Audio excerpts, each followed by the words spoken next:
नमस्कार दोस्तों, एपीजीएस में आपका स्वागत है। दोस्तों, अगर वीडियो अच्छा लगे तो लाइक और सब्सक्राइब जरूर करें और अपने दोस्तों के साथ शेयर करें। ठीक, आइए हम लोग हिस्ट्री का अध्याय 10 देखते हैं। ठीक, नए साम्राज्य और राज्य के बारे में। ठीक, अरविंद राजा बना।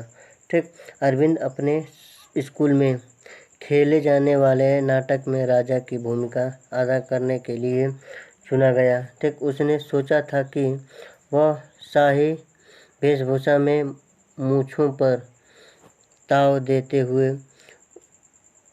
रूपले कागज में लिपटी तलवार को शान से पकड़कर चहलकदमी करेंगे। जरा सोचो, उसे कितनी हैरानी हुई जब उसे बताया गया कि उसे बैठकर वीणा भी बजानी होगी और कविता पाठ भी करना होगा। एक संगीत राजा कौन हो सकता है, वह अरविंद सोचने लगा। ठीक, और अरविंद सोचने लगा। आइए हम लोग यही बात एनसीईआरटी में पढ़ते हैं। ठीक, कहा गया है कि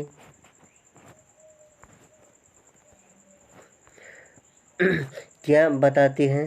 ठीक, प्रशस्तियाँ। ठीक, दरअसल अरविंद गुप्त वंश के प्रसिद्ध राजा समुद्रगुप्त की भूमिका अदा करने जा रहा था। ठीक, समुद्रगुप्त के बारे में हमें इलाहाबाद में अशोक स्तंभ पर खुदे एक लंबे अभिलेख से पता चलता है। ठीक, इसकी रचना समुद्रगुप्त के दरबार में कवि एवं मंत्री रहे हरिसेन द्वारा एक काव्य के रूप में की गई थी। ठीक, यह एक विशेष किस्म का अभिलेख है जिसे प्रस्तुत करते हैं। यह एक संस्कृत शब्द है जिसका अर्थ प्रशंसा होता है। ठीक, प्रशस्तियाँ लिखने का प्रचलन पहले भी था, जैसे तुमने अध्याय 9 में गौतमी पुत्र श्री सातकर्णी की प्रशस्ति के बारे में पढ़ा, परंतु गुप्त काल में इनका महत्व और बढ़ गया। ठीक, आइए हम लोग देखते हैं कि समुद्रगुप्त की प्रशस्तियाँ।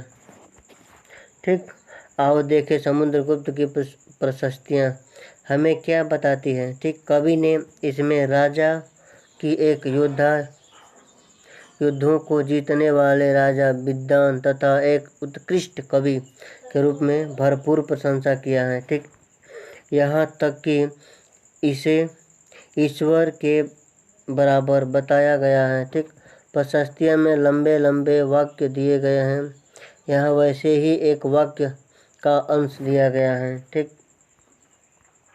योद्धा समुद्रगुप्त। ठीक, जिनका शरीर युद्ध मैदान में कुठारों, कुल्हाड़ियों, तीरों, भालों, बर्छों, तलवारों, लोहे की गदाओं, नुकीले छीरों तथा अन्य सैकड़ों हथियारों से लगे घावों के दाग से भरे होने के कारण अत्यंत सुंदर दिखता है। ठीक, आइए, अगर तुम मानचित्र 7 पृष्ठ 105 को गौर से देखो तो आप पाओगे कि एक क्षेत्र को हरे रंग से रंगा गया है।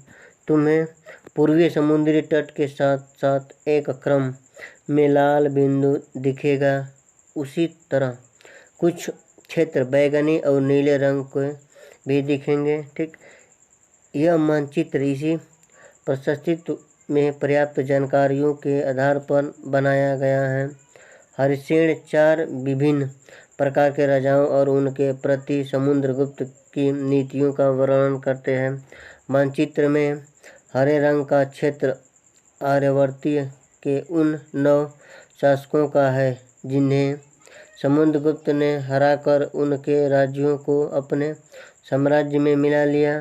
ठीक, इसके बाद दक्षिणापथ के बाद शासक आते हैं। इसमें से कुछ की राजधानियों को दिखाने के लिए मानचित्र पर लाल बिंदु दिए गए हैं। इन सब ने हार जाने पर समुद्रगुप्त के सामने समर्पण किया था। समुद्रगुप्त ने उन्हें फिर से शासन करने की अनुमति दे दिया था। ठीक, पड़ोसी देश का आंतरिक घेरा बैंगनी रंग से रंगा गया है। इसमें असम, तटीय बंगाल, नेपाल और उत्तर पश्चिम के कई गण या संघ अध्याय 5 याद करो, ठीक, आते थे, ठीक। ये समुद्रगुप्त के लिए उपहार लाते थे, उनकी आज्ञाओं का पालन करते थे तथा उनके बराबर में उपस्थित हुआ करते थे, ठीक। ब्राह इलाके के शासक जिन्हें नीले रंग से रंगा गया है संभवतः कुषाण तथा शक वंश थे। इसमें श्रीलंका के शासक भी थे। इन्होंने समुद्रगुप्त की अधीनता स्वीकार की और अपनी पुत्रियों का विवाह उससे किया।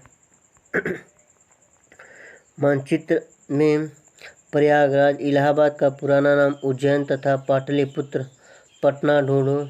ये गुप्त शासक ने महत्वपूर्ण केंद्र था, ठीक। आर्यावर्त तथा दक्षिणिया पथ के राज्यों के साथ समुद्रगुप्त के बराबर में क्या अंतर था, आइए हम लोग देखते हैं, ठीक। कहा गया है कि वंशावलियाँ, ठीक, वंशावलियाँ किसे कहते हैं। आइए हम लोग वंशावलियाँ के बारे में पढ़ते हैं कि वंशावली कहते किसे हैं, ठीक। अधिकांश प्रशस्तियाँ शासकों के पूर्वजों के बारे में भी बताती हैं। यह प्रशस्तियाँ भी समुद्रगुप्त के पितामह यानी कि परदादा, दादा, पिता और माता के बारे में बताती हैं। इनकी माँ कुमार देवी लिच्छवी गण की थी और पिता चंद्रगुप्त गुप्त वंश के पहले शासक थे, जिन्होंने महाराज धीराज जैसे बड़ी उपाधियाँ धारण की। समुद्रगुप्त ने भी यह उपाधि धारण की। उनके दादा और परदादा का महाराजा के रूप में ही उल्लेख है। इससे यह आभास मिलता है कि धीरे धीरे इस वंश का महत्व बढ़ता गया।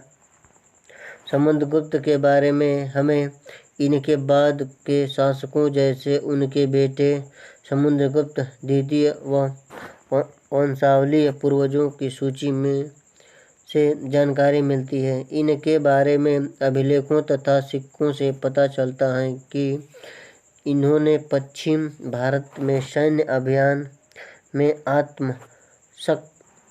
अंतिम शक शासक को परास्त किया। बाद में ऐसा विश्वास किया जाने लगा कि उनका दरबार विद्वानों से भरा था। कवि कालिदास को खगोलशास्त्री आर्यभट्ट उनके दरबार में थे। इनके विषय में और जानकारी अध्याय 11 में मिलेगी, ठीक।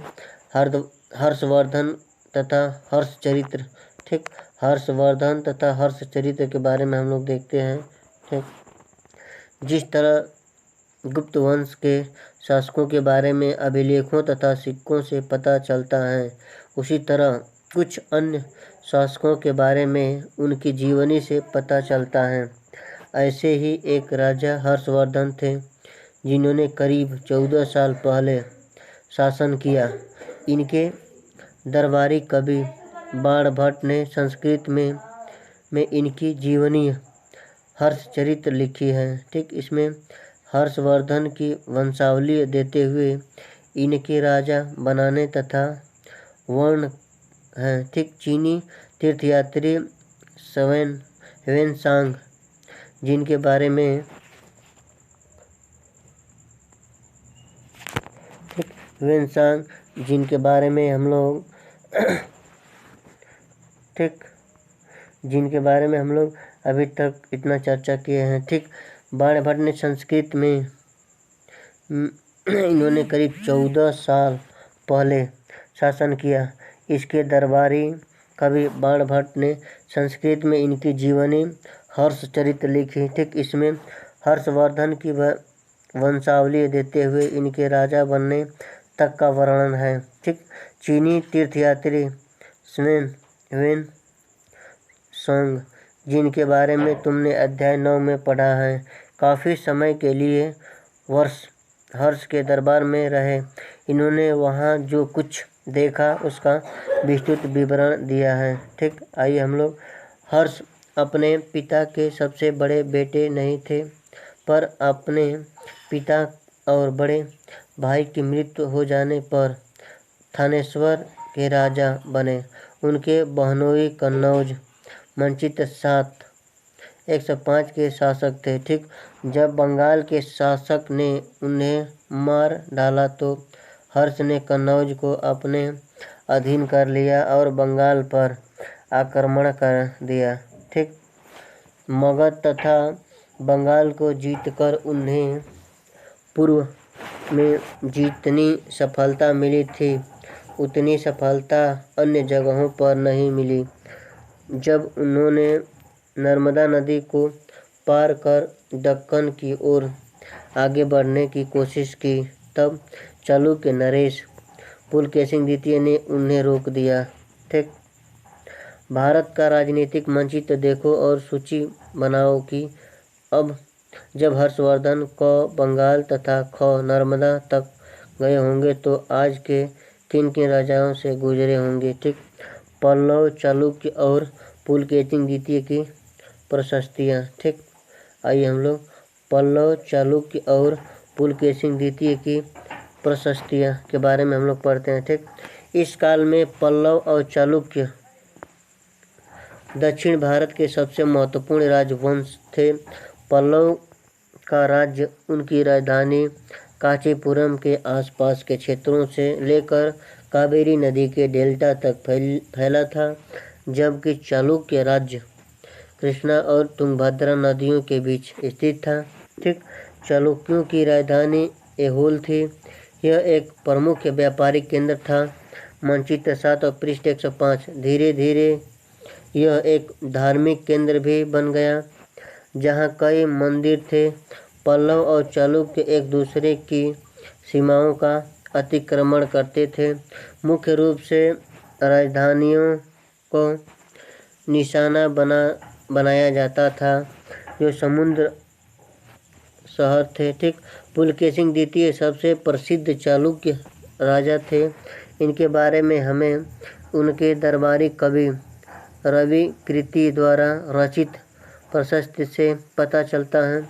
इसमें उनके पूर्वजों, खास तौर से पिछली 4 पीढ़ियों के बारे में बताया गया है।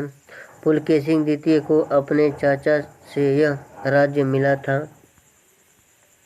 ठीक, रवि कृति के अनुसार इन्होंने पूर्व तथा पश्चिम दोनों समुद्र तटीय इलाकों में अपने अभियान चलाया। इसके अतिरिक्त इन्होंने हर्ष को भी आगे बढ़ने से रोका। हर्ष का अर्थ आनंद होता है। कवि का कहना है कि इस पराजय के बाद हर्ष अब हर्ष नहीं रहा। पुलकेशिन द्वितीय ने पल्लव राजा के ऊपर भी आक्रमण किया, जिसे कांचीपुरम की दीवार के पीछे शरण लेनी पड़ी। ठीक, पर चालुक्यों की विजय काल अल्पकालीन थी।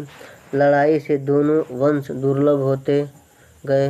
पल्लव और चालुक्यों को अंततः राष्ट्रकूट तथा चोल वंशों ने समाप्त कर दिया। इनके बारे में तुम कक्षा 7 में पढ़ोगे। ठीक, इन राज्यों का प्रशासन कैसे चलता था। ठीक, आइए इन राज्यों का प्रशासन कैसे चलता था इसके बारे में हम लोग देखते हैं। पहले के राजाओं की तरह इन राजाओं के लिए भूमि कर सबसे महत्वपूर्ण बना रहा। ठीक, प्रशासन की प्राथमिकता इकाई गांव होते थे, लेकिन धीरे धीरे कई नए बदलाव आए। राजाओं ने आर्थिक, सामाजिक, राजनीतिक या सैन्य शक्ति रखने वालों लोगों का समर्थन जुटाने के लिए कई कदम उठाए। उदाहरण के तौर पर कुछ महत्वपूर्ण प्रशासकीय पद आनुवंशिक बन गए, अर्थात बेटे अपने पिता का पद पाते थे। जैसे कि कवि हरिसेन अपने पिता की तरह महादंडनायक अर्थात मुख्य न्याय अधिकारी थे। कभी कभी एक ही व्यक्ति कई पदों पर कार्य करता था, जैसे कि हरिसेन एक महादंडनायक होने का साथ साथ ठीक कुमारात्मक अर्थात एक महत्वपूर्ण मंत्री तथा एक संधि विग्रहित अर्थात युद्ध और शांति के विषयों का भी मंत्री था। संभवतः वहाँ के स्थानीय शासन में संयुक्त व्यक्तियों का बहुत बोलचाल था।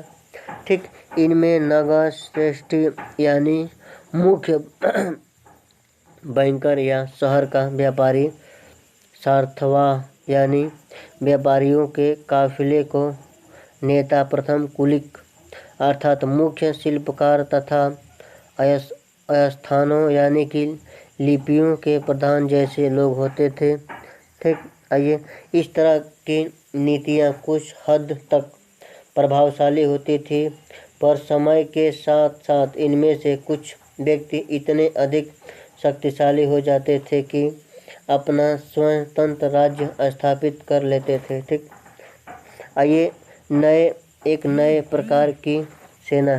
ठीक, आइए हम लोग एक नए प्रकार की सेना के बारे में हम लोग पढ़ते हैं कि क्या थी नए प्रकार की सेना। ठीक, एक नए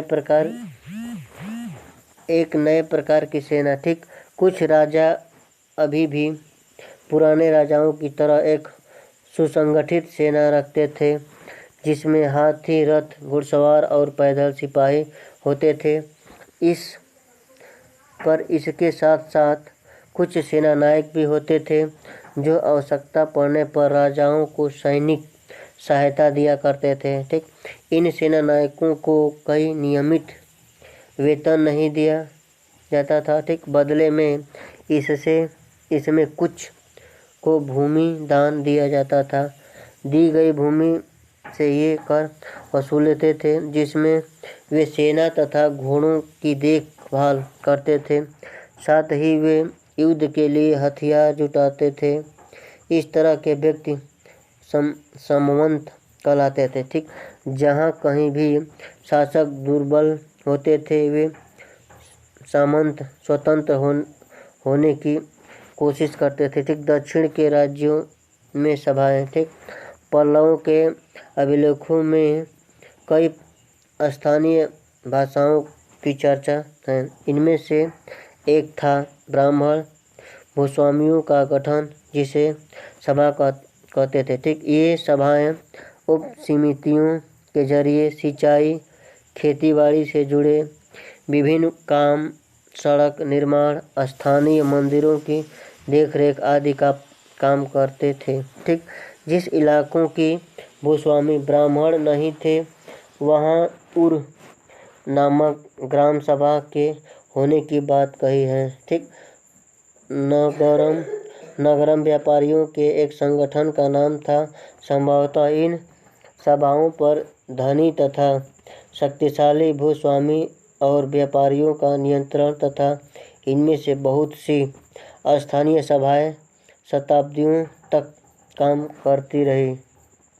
ठीक, उस जमाने में आम लोग क्या थे। ठीक, उस जमाने में आम लोग के बारे में हम लोग देखते हैं क्या थे। ठीक, जनसाधारण के जीवन की थोड़ी बहुत झलक हमें नाटकों तथा कुछ अन्य स्रोतों से मिलता है। चलो इसके कुछ उदाहरण देखते हैं। कालिदास अपने नाटकों में राज दरबार के जीवन के चरित्र के लिए प्रसिद्ध हैं। इन नाटकों में एक रोचक बात यह है कि राजा का अधिकांश ब्राह्मण को संस्कृत बोलते हुए दिखाया गया है, जबकि अन्य लोग तथा महिलाएं प्राकृतिक बोलते हुए दिखाया गया है। इनका सबसे प्रसिद्ध नाटक अभिज्ञान शकुंतला दुष्यंत नामक एक राजा और शकुंतला नाम की एक युवती की प्रेम कहानी है। इस नाटक में एक गरीब मछुआरे के साथ राज कर्मचारियों के दुर्व्यवहार की बात कही गई है। ठीक, एक मछुआरे को एक अंगूठी मिली। ठीक, एक मछुआरे को एक कीमती अंगूठी मिली। यह अंगूठी राजा ने शकुंतला को भेंट की थी। ठीक, पर दुर्घटनावश उसे यह मछली निगल गई। ठीक, एक मछली निगल गई। जब मछुआरा इस मछली को लेकर राजमहल पहुंचा तो द्वारपाल ने उस पर चोरी का आरोप लगाया और मुख्य पुलिस अधिकारी भी बहुत बुरी तरह से पेश आया। राजा उस अंगूठी को देखकर बहुत खुश हुआ और उन्होंने मछुआरे को इनाम दिया। ठीक, पुलिस वाला और द्वारपाल मछुआरे से इनाम का कुछ हिस्सा हड़पने के लिए उसके साथ शराब खाने चले गए। ठीक, चीनी यात्री का शीन। ठीक, चीनी यात्री फासियन का ध्यान उन लोगों की दुर्गति पर भी गया जिन्हें ऊंचे और शक्तिशाली लोग अछूत मानते थे। इन्हें शहरों के बाहर रहना पड़ता था। वे लिखते हैं, अगर इन लोगों को शहर या बाजार के भीतर आना होता तो सभी को आगाह करने के लिए ये लकड़ी के एक टुकड़े तक चोट करते थे। ठीक, वह आवाज़ सुनकर लोग सतर्क होकर अपने को छू जाने से या किसी प्रकार के संपर्क से बचते थे। ठीक, एक जगह बाणभट्ट द्वारा अभियान पर निकली राजा की सेना का बड़ा सजीव चित्र किया गया है। ठीक, राजा की सेना। ठीक, राजा बड़ी मात्रा से साजो सामान लेकर यात्रा करते थे।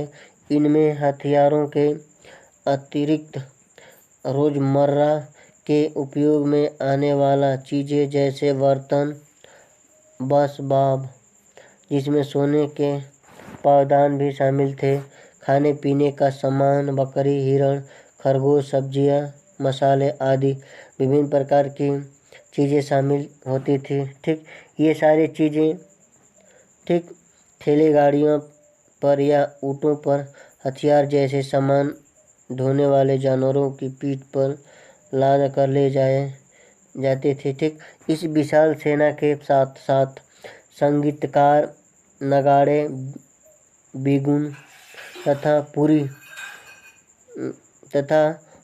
तुरही बजाते हुए चलते रहते थे। ठीक, रास्ते में पड़ने वाला गांव वालों को उनका सत्कार करना पड़ता था। वे दही, गुड़ तथा फूलों का उपहार लाते थे तथा जानवरों को चारा भी देते थे।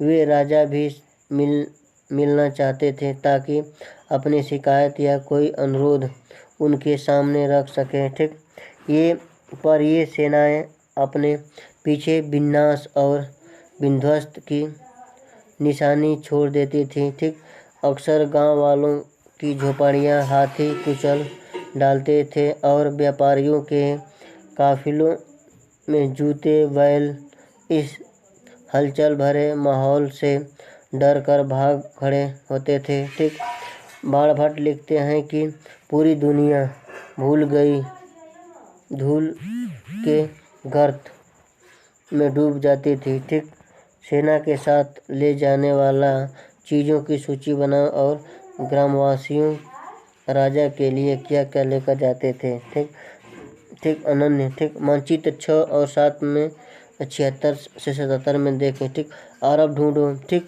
मारूभूमि होते हुए भी सदियों से अरब यातायात का एक बड़ा केंद्र था। दरअसल अरब व्यापारी तथा नाविकों ने भारत और यूरोप पृष्ठ 92 के बीच समुद्री व्यापार बढ़ाने में एक महत्वपूर्ण भूमिका निभाई थी। अरब में रहने वाले अन्य लोगों में बेदुइन थे जो घुमक्कड़ कबीले होते थे। ये मुख्य रूप से ऊँटों पर आश्रित होते थे क्योंकि यह एक ऐसा मजबूत जानवर है जो मारूभूमि में भी स्वस्थ रह सकता था। ठीक, लगभग 14 साल पहले पैगंबर मोहम्मद ने अरब में इस्लाम नामक एक नए धर्म की शुरुआत किया। ईसाई धर्म की तरह इस्लाम ने भी अल्लाह को सर्वोपरि माना है। ठीक, इनके बाद सभी को सम्मान सम्मान माना गया।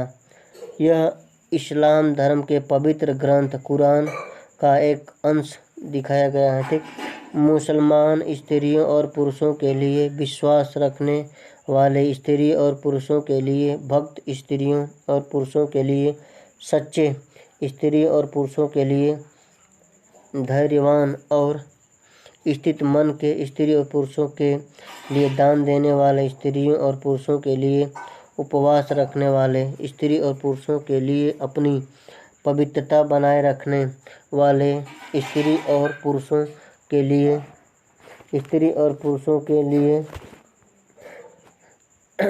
लिए अल्लाह को हमेशा याद करने वाला स्त्री और पुरुषों के लिए अल्लाह ने इन सब के लिए ही क्षमा और पुरस्कार रखा है। ठीक, अगले 100 सालों के दौरान इस्लाम उत्तरी अफ्रीका, स्पेन, ईरान और भारत में फैल गया।